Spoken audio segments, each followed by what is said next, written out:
Hello, hello, ladies and gentlemen, and welcome to another episode of the Daily Friend Show. Today is our Thursday edition, and I'm joined today by Mr. Marius Roodt, who we are taking in the office to calling the Line of Benoni. Marius, how are you? How's it, Nick? How's it going? See, he's so sheepish and humble, unlike most lions. And Mr. Hermann Pretorius, who I'm not sure if he's the Lion of Pretoria, but I'm sure he hopes one day to be. The kids are Pretoria. I must say I've never thought of that as an ambition for myself, but yeah, now I might start to. Thanks. I mean, emulating Marius is one of my core pursuits in life. Sensible man. Well, we'll talk about Shelley Garland someday on the show because I don't think that many people know the story. Anyway, that's not important for now. What is important is that the battle over ETolls is continuing. So, of course, ETolls have been with us for quite a long time now. And I think they've been fascinating because they really show what citizens can do to stand up to government abuse and overtaxation. So the Gauteng government has, as we know, that the ANC got very low percentage of the votes in Gauteng. They were, only barely a majority in the province. And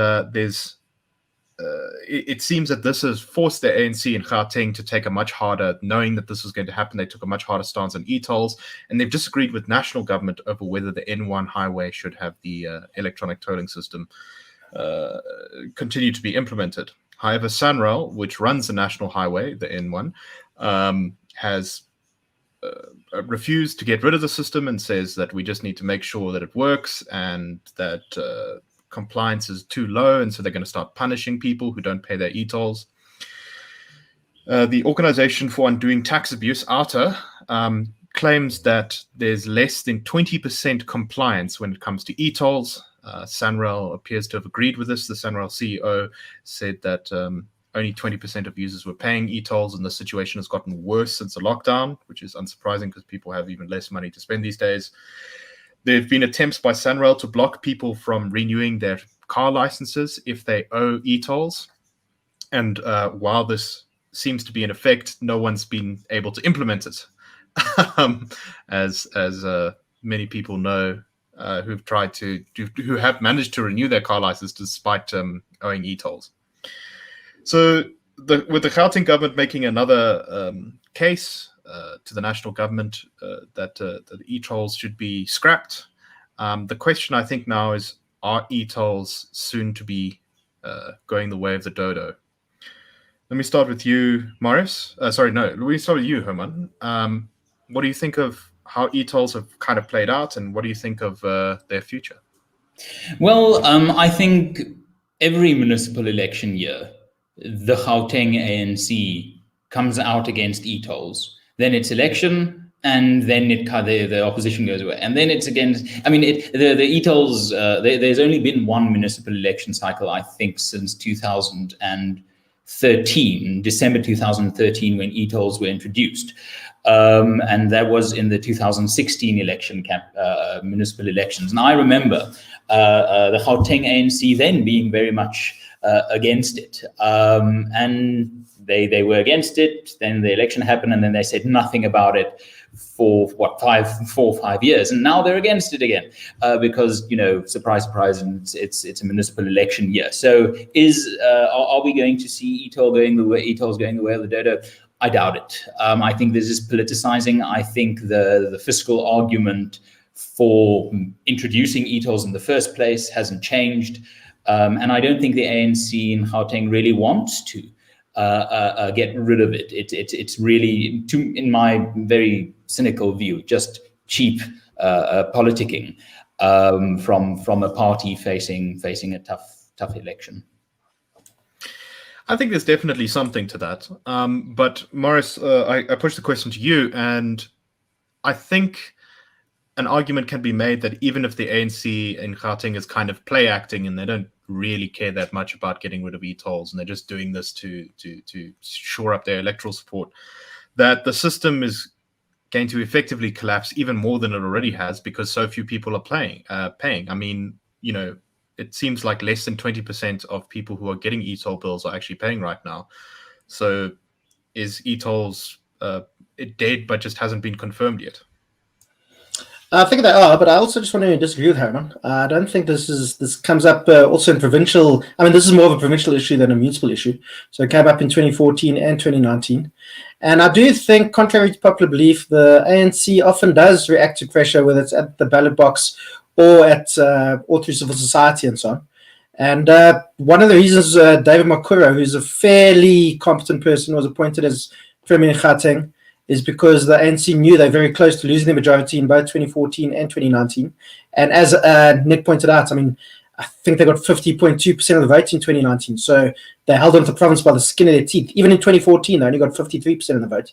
So I think if the DA hadn't done such a botched 2019 campaign, it would be very likely that the ANC would have lost their majority. They would have still been the biggest party in the province, but they would have lost the majority, I think. And I mean, I think PE or Nelson Mandela Bay or to give it its new name. But I mean, they appointed Danny Jordan as the new mayor of Nelson Mandela Bay just before the 2016 election, because they knew the place had been run badly, and they put somebody, even though Danny Jordan is not the most, I mean, he's also had his issues, a fairly competent person and well known. I mean, he's from PE, so he was appointed. So I think, I'm not sure if Hermann's right that this is just play acting. I do think this is coming from the ANC in Gauteng, and if the ANC does lose the majority in Gauteng, that's a lot of jobs that are going to be lost, a lot of patronage that will be lost from the ANC in Gauteng. And we've seen what happens to the ANC when they do lose power. When they're on the opposition benches, they do really badly. We've seen what's happened in the Western Cape, where ANC support has collapsed from 2009, which is the last time they governed the Western Cape. In 2019, they got the lowest ever percentage of the vote in that province. I think it was 26% or 28%. But anyway, it's the lowest that it ever got in a provincial election in the province. And we'll see what happens in... I mean, they've also been pretty hapless in the opposition benches in Nelson Mandela Bay, Pretorius, Whiteness, and Johannesburg. I mean, the only reason they probably got back into Joburg especially is because the DA and its the coalition partners have also done pretty badly. So yeah, I mean, I'm not sure if this is just play acting by the ANC, but perhaps it is. But I tend to think that this is coming from part of real concern from the ANC. But ETolls are going to collapse eventually anyway. Nobody's paying it. I mean, the government should have just used the fuel levy, which used to be ring fenced, but I mean, stopped being ring fenced during apartheid. Now it's just an extra tax. If we're still ring fenced and just going to roads, we wouldn't have had this problem. Right. I think it's funny that you mentioned opposition in Nelson Mandela Bay, because there were probably some councillors there who disagree that the ANC's opposition has been weak, at least in the sense of that one of their councillors smashed a glass jug over someone else's. So their political opposition may have been weak, but their physical opposition appears to still be quite robust. But Hermann, in terms of the actual politics and policy and governance pushback, I think Marius is absolutely right. Most of the oppositional changes and changes of government were instigated not by the ANC, but by the EFF in many of these instances. So where the DA has been in government, or where the ANC has been in opposition and they've returned to a seat of government like they did in Tshwane, it was mostly, a byproduct of other political machinations. The ANC isn't good at opposition politics, but it's very interesting to agree with Marius on the point that sometimes the ANC does respond to pressure, not enough. It's like Ramesh Ranganathan, a British comedian, cares about his weight. He apologizes to his wife, but he doesn't feel bad about his weight, to actually do something about it. And I think the ANC is slightly in that regard, because I remember with the previous municipal elections, they also had Toko Didiza standing for the mayoralty of Tshwane against then Solly Msimango, who was the DA candidate. And Didiza is a semi-respected, as ANC politicians go, she's quite respected, and I consider her to be quite competent, alongside Naledi Pandor and people like that, who I think, I have political differences, and I don't think they are very good at their jobs, but within the expectation of the ANC, they are quite competent. So yeah, the ANC does respond to pressure like that, but it's just the timing of this is just too coincidental for me to think that it isn't politics for the coming election campaign. It might not just be that, but I think that's definitely the catalyst. making this an issue now, because the ANC knows that they need to cling on to that small sliver of the middle class vote that they have in Gauteng to retain the province. And it's the middle classes really mostly affected by ETolls. Just choose. I mean, but there's no provincial election this year. Remember, there's only the cities. I think voters don't always necessarily make the distinction because they often see the parties as. There are people who don't vote DA because they don't like Helen Zille, or vice versa, or they do vote DA because they like Helen Zille, even if she's not on the ballot. Or they vote for ANC because they like Nelson Mandela, for example. Right, exactly. But also, Marius, as you said that the ETolls came up in 2014 and 2019. So whenever it's an election year, municipal or national and provincial, I think the tourism holds that all politics are local. And we still have ETolls, don't we? And it's nearly 10 years later, and that's very low uptake. So yeah, I remember. But I think that the system of voting just collapsed anyway because nobody's paying it. In 2016, I remember I think it was 2016, the ANC marched on itself to get rid of ETolls. And I just thought, I mean, it's tremendous. It's beautiful. That's great, it's incredible. That's quite special. Gotta love this place. I think for me the most important thing about the whole EToll saga has been just how effective citizen boycotts have been. People just didn't pay, and as a result, the system is barely functional. They haven't been able to use their law enforcement mechanisms. Government's bluff was called on this. They were trying to overtax people because money was misspent, badly spent. They said this user pays principle, which I think many sort of free market oriented people kind of agree with. That it's kind of more fair to charge people who actually use the infrastructure rather than paying it through taxes. But there were so many problems with ETolls from the beginning. The service provider, the fact that government was wasting money in so many places, and it was just expected. The consultation Right. was wanting. Exactly. So many issues with it. And I think it really shows what South Africans can do when they resist government abuse, when they resist abuse of themselves. They render the government hapless and ineffective, which they are very much so on the ETolls issue. Which I don't think they need help with, by the way. And soon may it collapse. But Nick, if I may pick up a very, very brief point there, and I don't want to lead us down a whole tangent, but I think the principle of ETolls is, quite sound. That the user paying. That's why I'm very much in favor of the Thatcherite idea of rebalancing taxes to not taxing income but taxing spending. Like a sales tax, because then you can actually, the more you buy, the more you pay, the more you have to the ability to pay. So I'm very much in favor of that. The tax following the actual person, placing strain on the system. So the road user funding the road being maintained. But it's something that Marius has pointed out repeatedly. South Africans I would gladly pay my taxes if I knew that my taxes actually went to building schools and clinics and giving grants to people to help them out of poverty. We'd gladly do that. And I'm sure if corruption wasn't an issue, ETolls wouldn't be an issue. But it's just this compounding effect of, well, I've given you my money. I've seen what you do with it. Over my dead body, will you get more? Right. Yeah. People are happy to pay for roads. They're not happy to pay for a Director General's third Mercedes. All right. Let us move on to another story about wokeness going mad. We've covered a couple of these this week. There was the Queen's Gambit one from yesterday, and also the British royal family scandal that's going on. But this one is, I think, particularly insane. So for those who are not familiar, Catalonia is a part of Spain, and the Catalans have their own dialect language there that's similar to Spanish but slightly different. And so Biden's inauguration featured a poem by a young American writer called Amanda Gorman. It was a poem that I didn't enjoy particularly, but that's beside the point.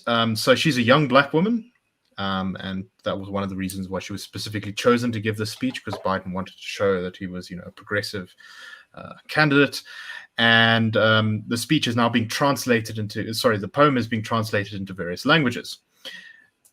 A Catalan translator for the poem has been removed from the job because he had, quote, the wrong profile. The Catalan translator, Victor Opilos, said, "They told me that I'm not suitable to translate it. They did not question my abilities, but they were looking for a different profile, which was to be a woman, young, activist, and preferably black."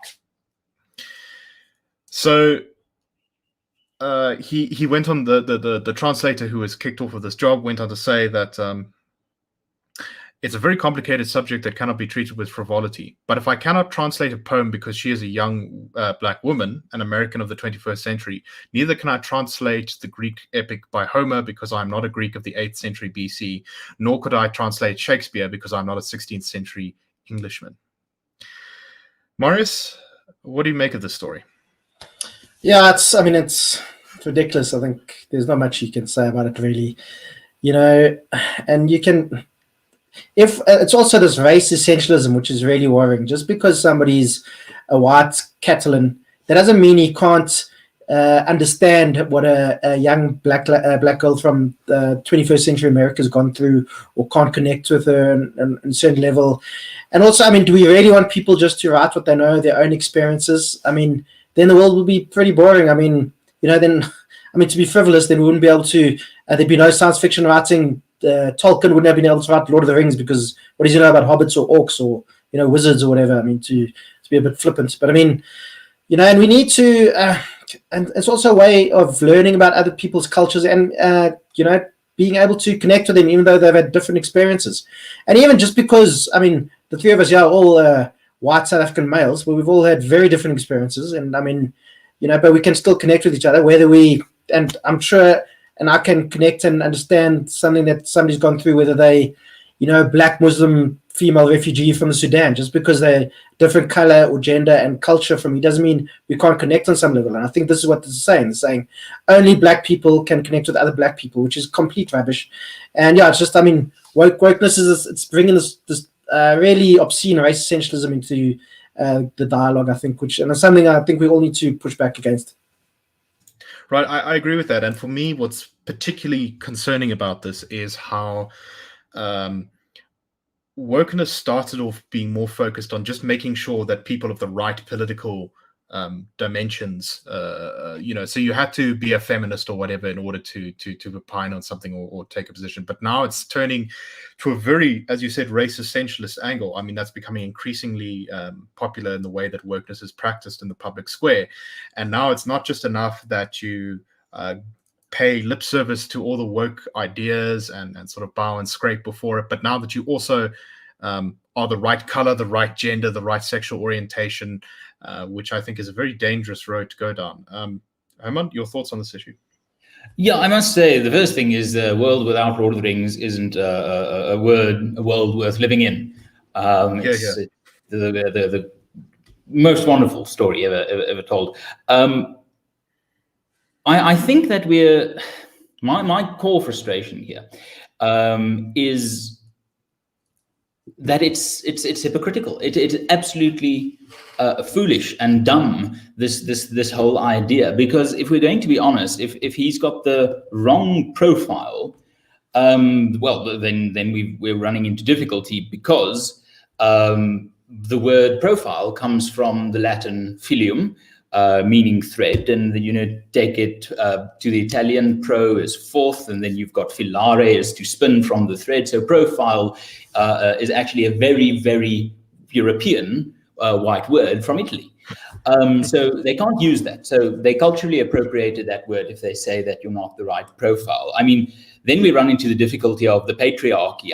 Patriarchos, absolute pure Greek, white people in the Mediterranean, medieval Latin in the 17th century, we encounter the word of the patriarchy. So they're culturally appropriating the 17th century's European word to assault the patriarchy.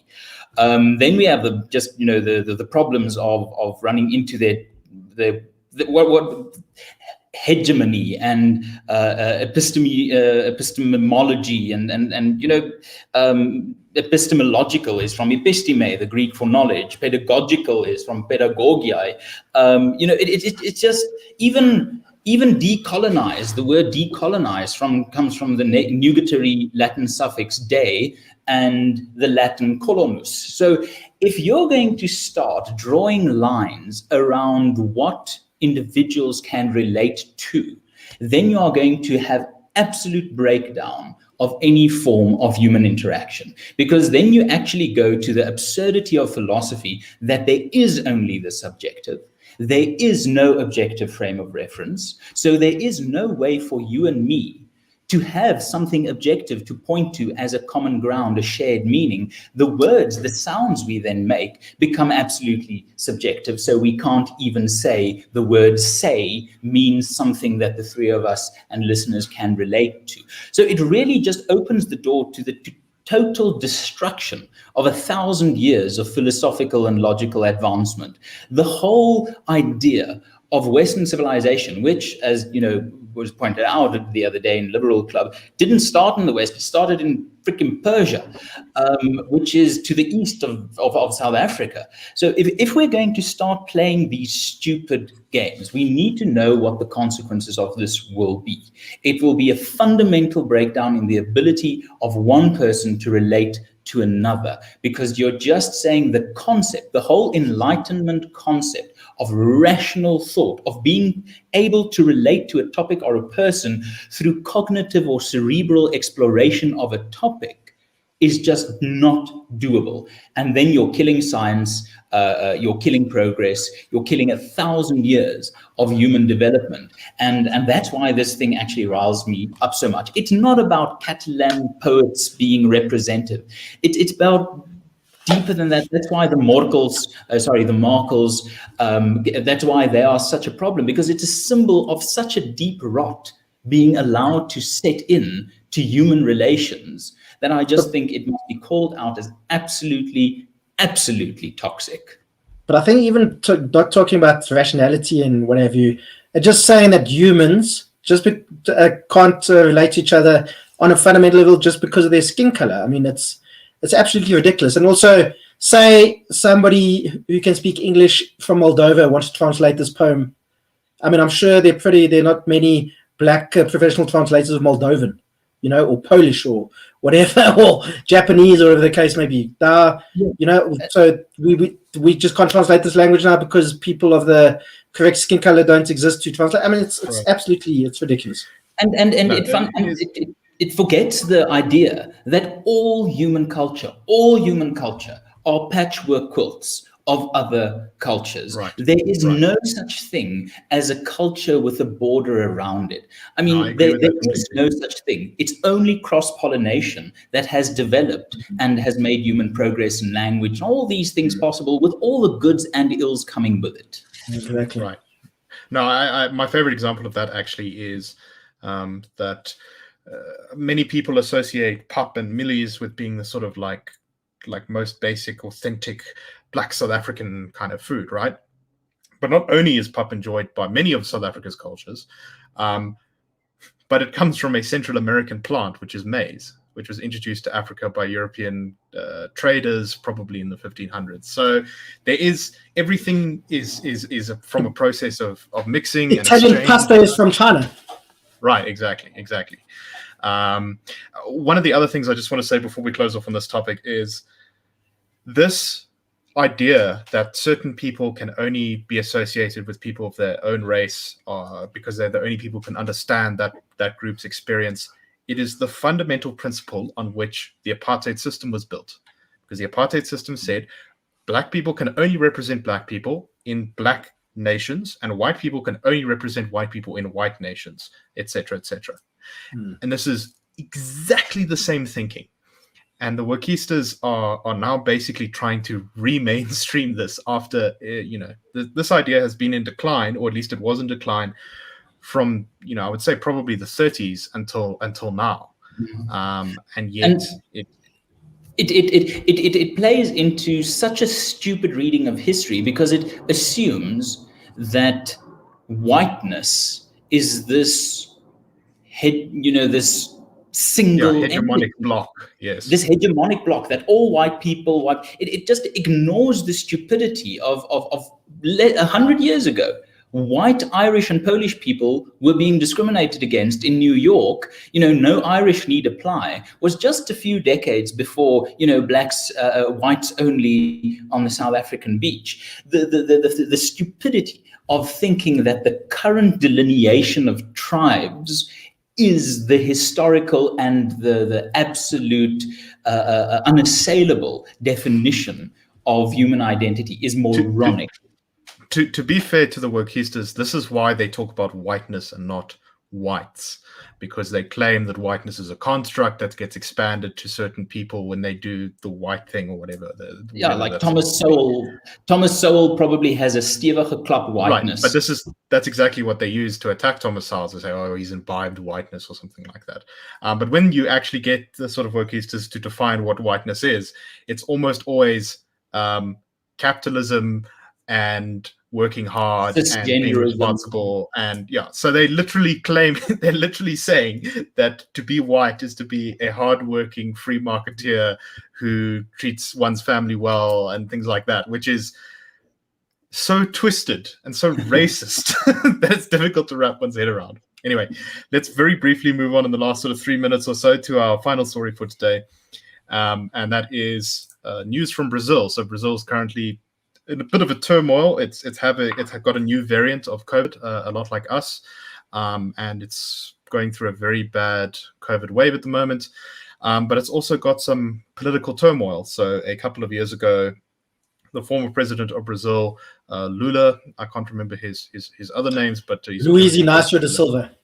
That's the one. Was found guilty of corruption, and he was actually sent to jail, I think, and there were protests outside the jail. And then a court overturned his conviction. And so he's now eligible to run for president of Brazil again. Marius, what should we think about this? So just to say that he had 2 terms, but in Brazil you're restricted to 2 consecutive terms. But you can sit out one run and one go, and then you can run again. So he was actually the front runner to be the candidate for the Workers' Party, which is the party he helped found in the 80s. He was the front runner to be the candidate in 2018, but then the Brazilian courts ruled because he had this corruption conviction against him, he can't run. And this was only a couple of months before they had the first round, so he was replaced by the mayor of Sao Paulo, a guy called Fernando Haddad. And he lost fairly handedly to Jair Bolsonaro, who's likes to style himself as the Trump of the tropics. So he's quite a right-wing guy, likes to say that the military dictatorship that the Brazil had from the 60s to the 80s was actually quite a good thing. He said some quite dodgy things about gay people, gay Brazilians and black Brazilians. And he seems to he's done pretty badly handling this COVID pandemic. Brazil's one of the hardest hit countries in the world at the moment. And also they've been doing pretty poorly. But this actually started before Bolsonaro became president. Started under Rousseff, who was Dilma Rousseff, who was Lula's successor. So but this has opened the way for Lula to run against Bolsonaro in 2022. Bolsonaro has said he's going to run for a second term. Lula seems to be holding his cards close to his chest, but he's already come out swinging, saying Bolsonaro has done a very poor job. And he said he doesn't know who's going to be the Workers' Party's candidates. I mean, that's still to be decided, but it's pretty clear what he's doing. He's setting out his stall to run again in 2022, and he's still quite popular amongst Brazilians. He was basically the most popular leader that Brazilians have ever had since modern Poland started, when he left office in 2011. So we're going to see, as somebody, Ian Bremmer is a political scientist, he said, if we think that the 2020 US presidential election between Donald Trump and Joe Biden was polarized, he says, you ain't seen nothing yet with Jair Bolsonaro and Lula. So, it's going to be quite something. And, what happens in Brazil is quite important. It's a country with a big economy, and what happens in Brazil affects the rest of Latin America. And it's also an influential country in the global south. South Africa likes to, look to what's happening in Brazil too. So, what's happening in 2022 The ANC are big fans of Lula, which is a reason not to be a big fan of him. Hermann, in 20 seconds, your closing thoughts on this. I just think that Bolsonaro will possibly, it's another element of the Trump experiment failing, where people to the right on the whole spectrum cling to strongman politics. And I think you get short-term victories, but I don't think you build a sustainable alternative to, the identitarian left. We're going to have to go through these growing pains. The Trump disappointment. If Trump runs again, probably going to lose again. Bolsonaro going to lose. So it's both sides of politics are a mess at this stage. Yeah, I think a lot of people would agree with that. And some will not. And I'm sure they will let us know in the comments below. Anyway, thank you very much for listening. Thank you very much for watching. And we will see you next week for the next episode of the Daily Friend Show. Thank you very much and have a great weekend, everyone.